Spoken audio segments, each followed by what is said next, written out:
First derivative table, gonna need that. I don't need this anymore. Alright, there we go. Hopefully I didn't erase too much. Alright, so setting up my graph. Let's make sure this is nice and clean. Alright, so again we have a vertical asymptote at -1.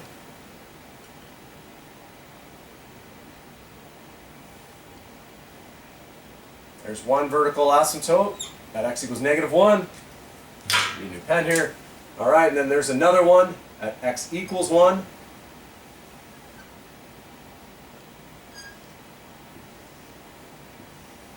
Alright, so there's our asymptotes. We also need horizontal asymptote at y equals 2. So I don't know, I'll say this is like 2 right here. So it goes across. Alright, now time to graph this thing. I think I got everything in. My reference point, 0, 0. It's also a max. So I've got only 2 points, or 1 point to work with, and that's this guy right here. 0, 0, there it is. Alright, so now to draw the rest of my graph. As we approach our asymptote from the left-hand side, -1 from the left-hand side, it says the function goes up to infinity. So the only way that happens is if it's above our horizontal asymptote and it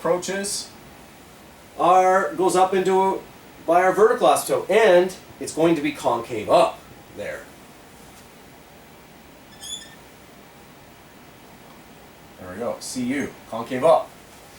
Alright, now we are getting to the right-hand side of our limit, and it says as we approach the right-hand side of -1, we go down to -infinity.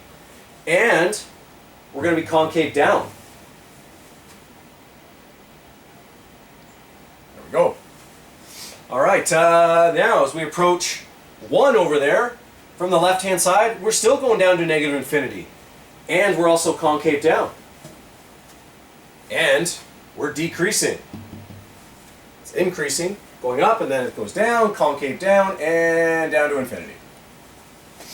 And then as we approach our other vertical asymptote from the right-hand side, it's saying goes up to infinity, concave up, and it's decreasing.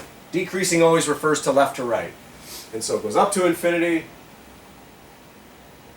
hugs our horizontal asymptote, it's concave up here, concave down here, concave down here. And there we go. There's our crazy function that we just graphed. Again, that one had a pretty nasty double derivative. But again, just following the steps, we can find out all the shapes and how our graph reacts around vertical asymptotes and horizontal asymptotes. We can get a nice sketch of our graph.